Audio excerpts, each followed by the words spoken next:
Did you guys know that Techland, the makers of Dying Light, also developed the Battle Royale extraction shooter of all things back in 2018? And if your answer is no, don't worry, 99.99% of the Earth's population doesn't know that either. I even played the game when it released and I still completely forgot about it. It was only yesterday as I was going through my Steam library that I discovered this dusty piece of forgotten gaming history. But now that I have found it, I only have one real question, and that is, why did it fail? Because the idea of a zombie parkour battle royale sounds really fun on paper. But thankfully, I did not have to search too hard to find the answer to that question, because the game was just DOA, Dead on Arrival, which is kind of ironic considering it's a zombie game. But all jokes aside, this game was a massive failure. It had a peak player count of 1,374 players on Steam. And for comparison, the original Dying Light peaked at nearly 46,000 players when it came out on Steam. So yeah, overall not great, but unfortunately that's not where the game's issues end. And that's because when Bad Blood came out, it was a buy-to-play game. They were selling it for around $20 or so. And I know that price point sounds somewhat reasonable, but no, it was not. It was very, very stupid. Let me explain. The first issue is that the game looks and feels exactly like the original Dying Light. Like, look at this. The combat is the same, the movement's the same, everything is the exact same as the original game. Which brings me to my next point. If the game is essentially the same, why even make it a spin-off? Just make it an extra mode in the original game. But don't worry, the game did eventually go free to play. It's just that they did it in the absolute worst way possible. Now you're probably wondering, how hard could it possibly be to switch a game from buy to play to free to play? Seems like a piece of cake, right? You just make it free. But no.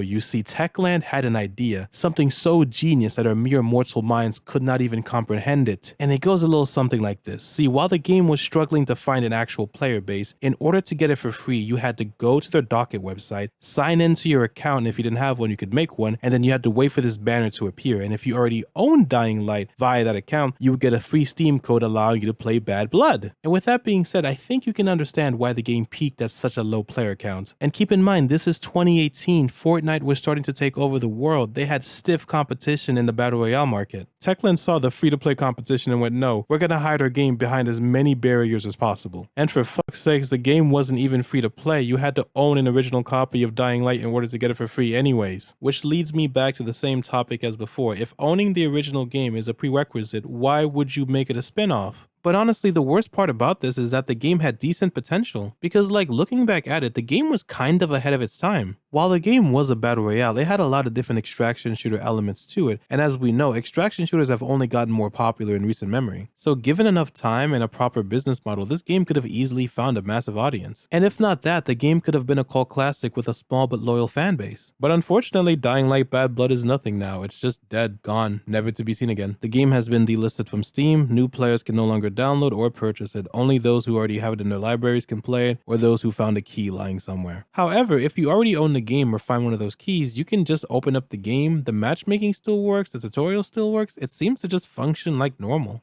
But you're most likely never going to get into a full match because 12 players are required, and as the time of recording, there's only 2 people online. One of them, I'm assuming, is me. So with all that being said, what did we learn from this? Well, nothing really, because this is nothing new in the gaming industry. I've seen so many games just like this with decent potential just killed off because the publishers just didn't know what to do with the project. But I am at least happy that we got to see the half-finished product, because other projects aren't so lucky. Most of them just drop a teaser trailer and then completely disappear into the abyss. We can only really hope that in the future, less games are killed off prematurely, but looking at the current state of the gaming industry, I wouldn't place any bets on that. And that's it. Thank you guys so much for watching all the way through. And if you guys have any feedback, I would love to hear them. Any likes, dislikes, anything I could improve upon, anything you have in mind, just let me know. Till next time.